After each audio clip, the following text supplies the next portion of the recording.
regulated and supervised by Bank of Uganda. So maybe also we could say we are licensed and supervised by UMRA. It gives credibility. You talk with confidence. Accessing funds in form of grants. If you want a grant, these days, these donors normally come to us.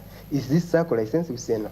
And I don't know if you've ever applied, if you never got a grant, maybe that's the reason. Yes, if you've ever done it, these guys, they come, the secretary, is this? You say no. It corrupts there. If they give you, well, that's your chance. But for us, if you are not licensed, we say no. So it gives that opportunity that you access funds in the form of grants or donations. And new business opportunities also. You can't do only credit, you can do other businesses because there's this new, I've given an example, agency banking. So if you want to, because you are open, maybe customers are not coming, you can do another activity to do with banking. And you apply for agency banking. But I know they'll ask you if you are licensed to do that business. Recently, I had an institution which went and applied for agency banking, and they said, we need a license. They came to us. But for them, when they started the business, they said, we don't trust anybody. We shall not go in that business of loans. Defaulters are too many. So what they did, they mobilize the money, they buy land, and they sell land. So that's their business. So when I looked in the airport, out the books of accounts, I said, you guys, you are not doing the business we are going to license. So we can't license this business we don't know.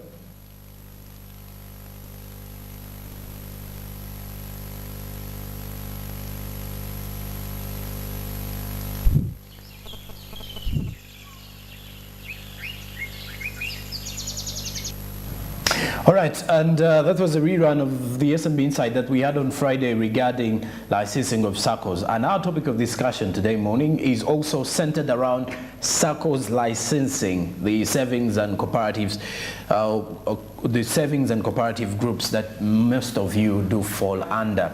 Now, with me joining us to discuss more about this, I do have Edward Binde, who is the communications officer at the Uganda Microfinance Regulatory Authority. So we are going to have a word from the regulator that brings us to speed with the licensing of the Saccos in the country and why it is important. Many thanks for joining us. Please say hello to the viewers. Thank you. Good morning, viewers. Thank you for hosting me. I'm honored to be here. Okay. Yes.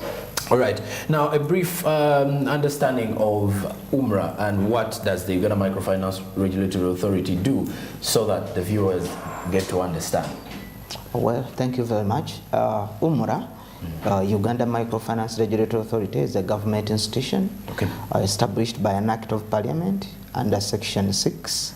The Act is called the Tier 4 Microfinance Institutions and Money Lenders Act 2016. So that gives them established UMRA with a mandate to license, regulate, and supervise what we call the Tier 4 Microfinance Institutions and Money Lenders. So the Tier 4 include Saccos, non-deposit taking microfinance institutions, and what we call the self-help groups. But for this discussion, we'll talk about the Saccos because they also fall under the Tier 4. Yes. Okay. And speaking of now licensing and regulating, most probably, we are focusing now on the Saccos in Uganda. If you had to break down for us, how many Saccos do we have that are at least regulated? If you to just estimate, how many do we have in the country? Yeah, as of, I'll first give a bit of background. When the Act was signed off by the President, that was 2016, you know, an act is supposed to be implemented by regulations. So the regulations for Saccos were published in the Gazette in 2020. Okay. So 2020, remember we had a lockdown. Okay. Lockdown. Ideally, when the regulations are out, we're supposed to do massive sensitization to prepare the public, to prepare, in this case, to prepare the Saccos for licensing. So 2020, we're in lockdown.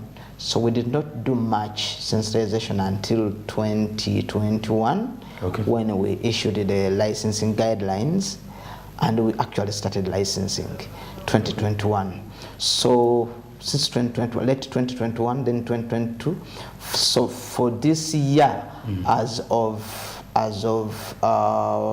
July, July you had licensed close to 70 Saccos. Okay. Yeah. So I can say we have licensed only 70.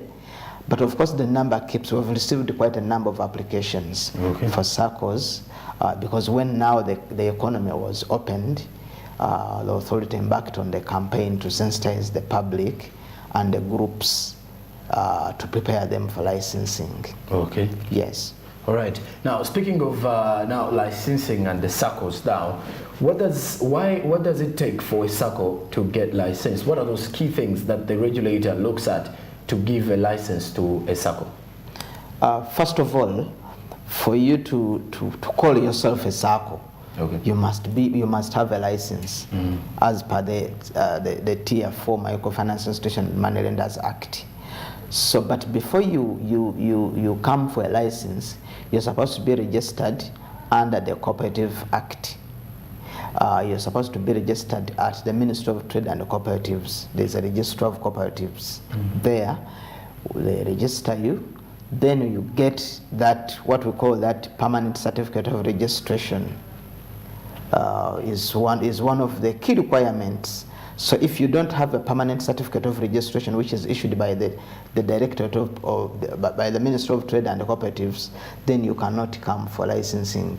So you of course now that is now a gateway visa for you to come to apply for a license.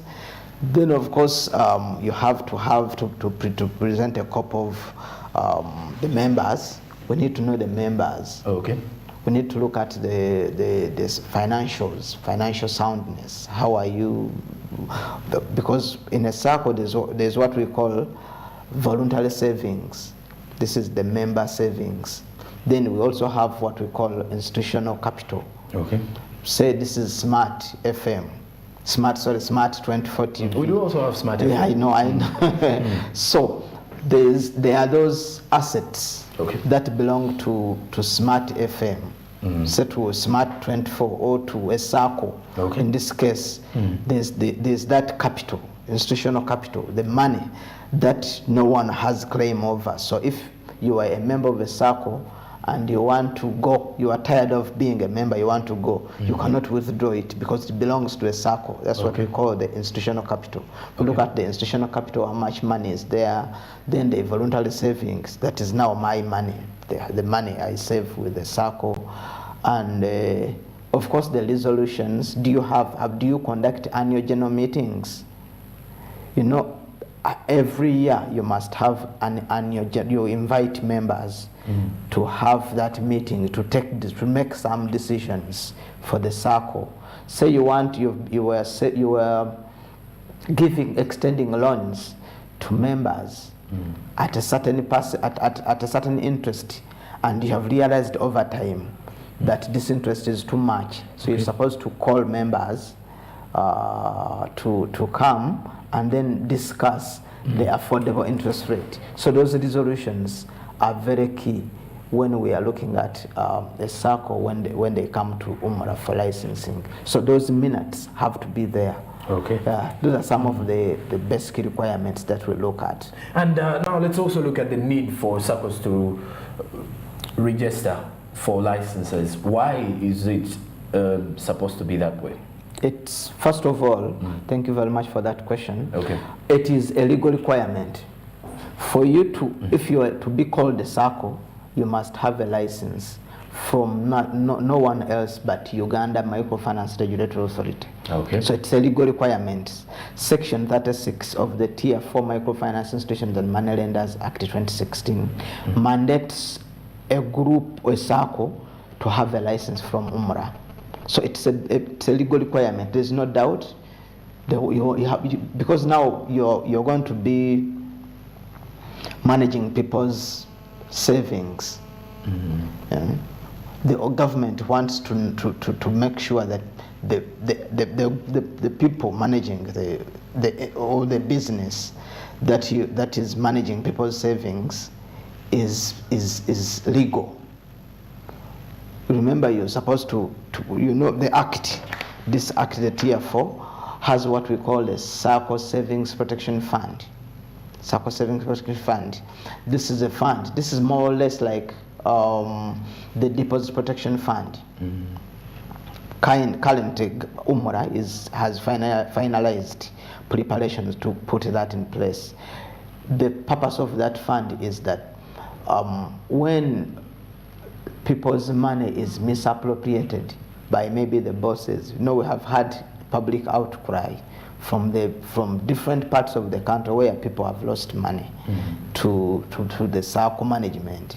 So in the event that money is mismanaged, so government is supposed to compensate the members. So it's a legal requirement for you. Government wants to make sure that you're operating within the confines of the law, and also to protect the members' savings. I've already talked about that. Then any business, you're doing what we call you're doing a financial business. You're extending loans, credit and loans to members. That part of that business you're transacting is supposed to be regulated. Supposed to be regulated to make sure that people are not cheated. Yes. And now looking at with the general knowledge of understanding with our local Saccos that we have in Uganda, for example, even the women's Saccos in the country. Now, what if someone loses money to these Saccos? We've been having all these stories of people saving with Saccos, then maybe the treasurer apparently runs out with the money. Where does Uganda Microfinance Regulatory Authority come in? I have talked about how UMRA is finalizing the plans to establish what we call a Sacco Savings Protection Fund. This is a fund, this is money appropriated by Parliament. And a certain percentage is a contribution from the Saccos. Certain percentage that is going to be determined. So, if a member loses funds, like I said earlier, to the Sacco bosses, we have had scenarios in Sembabule, in Masaka, in Jinja. Even in 2018, there is a Sacco. Mango Shed something. It has gone off my head. Somewhere on Gayaza Road, it also lost money because the bosses disappeared with people's money. So those are scenarios that government wants to provide a remedy over. That you lose your money, but when the money is lost, government comes in to compensate you for the savings that you had with the Sacco. Of course, that's why we say you have to have a license. If you're saving your money with the Sacco that is not licensed, then you cannot benefit from the Sacco Savings Protection Fund. That one is in the pipeline. Very soon, maybe in next financial year, it will be on board to protect members' savings. So if you lose money, government can compensate you. Yeah, that's what we are talking about. And of course, for all of you who are joining in our discussion, just a quick reminder, you can get us on DSTV channel 372 and then GoTV's channel 394, and YouTube we are streaming live on Smart 24 TV Live. There you can easily interact more with what we're having here on matters to do with Saccos licensing in the country. And of course, the issue of challenges here and there, the Saccos have identified. With the engagements that you've been having with most of these Saccos, what are some of the challenges that you've been able to identify? Of course, now that was limited publicity. Maybe some Saccos were not aware that UMRA is mandated to license and regulate them. So that's why last week we had an engagement with a union that has over 300 members, and these members are Saccos. That's what we call, the union is called Walimu Sacco. This is a union bringing together teachers' Saccos all over the country. They are subscribing to that union. So we are working with what we call Apex organizations. So that Walimu is an Apex organization bringing together a group of teachers' Saccos. So we want to work with those Apex organizations to bring them into the legal ambit. We want to bring them on board. So we have had quite a number of quite fruitful discussion, and most of them have appreciated. The only challenge is they were not aware. They were not aware that Umura, for them they thought registering with the Ministry of Trade and Cooperatives was enough for them to operate, transact the business of financial services until we actually sensitized them. Okay. So basically limited knowledge about licensing was the biggest challenge, which we now trying to bridge. We disseminate information and then we bring them on board.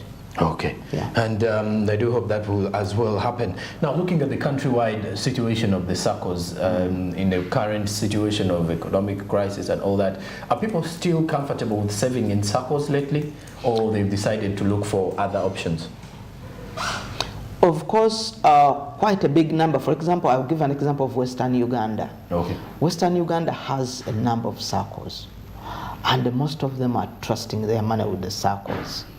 So you realize that most of them are comfortable saving. And given the fact that the formal financial sector is still struggling to reach out to the countryside, so the Saccos now are the only avenue where people can access financial services and financial inclusion. So I think people are still comfortable, despite the fact that some of them had lost that trust, because they were losing a lot of money to the Saccos. Some Saccos collapsed, quite a number of them. So, but now we realize that with the government now, of course now government is promoting what we call the Emyoga and then the parish development model. Of course that commitment from government is now, people are now beginning to regain trust in saving with the Saccos. Of course, the financial crisis is everywhere. Okay. But of course, now you cannot, that calls for getting loans, for borrowing. So, and you cannot, and borrowing actually is not a crime, by the way. It's not a crime. That's why even the bigger economies, US, China, Europe, people are borrowing. So Uganda as a country also borrows. So that also translates to the individuals, to the people. They are still having trust in, many people are borrowing. So the only way to access cheaper credit is by forming a Sacco. Because then, unlike in a bank, in a Sacco you sit in what I called earlier, an annual general meeting, you decide, you say, this year we have reduced our interest rate. We are now accessing loans, maybe we are charging 5%, 2%, 2.5% per annum or per month.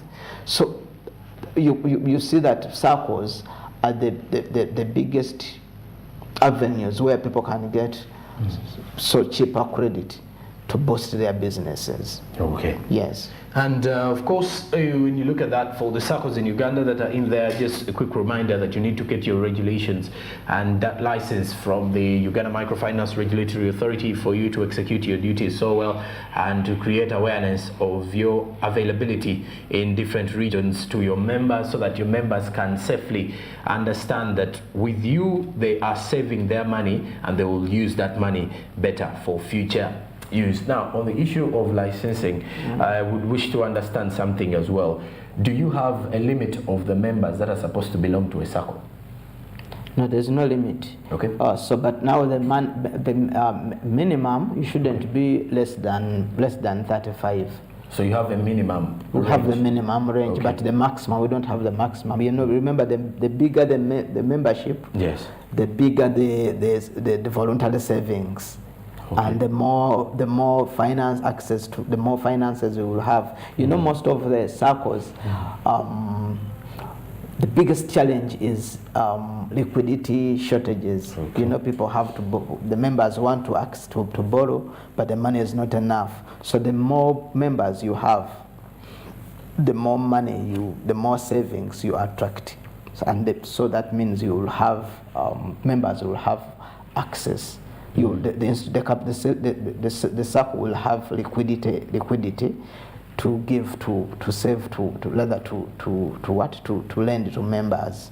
And that money they get is an asset. Is an asset to the Sacco. You remember, you borrow, say you have borrowed 10 million or 5 million at an interest rate of say 2%. So that interest that the Sacco gets is an asset because it's a source of income to the Sacco. So there's no maximum membership. Okay. For as long as the members are okay. Of course, now you like I said, you must have the more members you have, the more savings you attract. Okay. And so the more access to liquidity.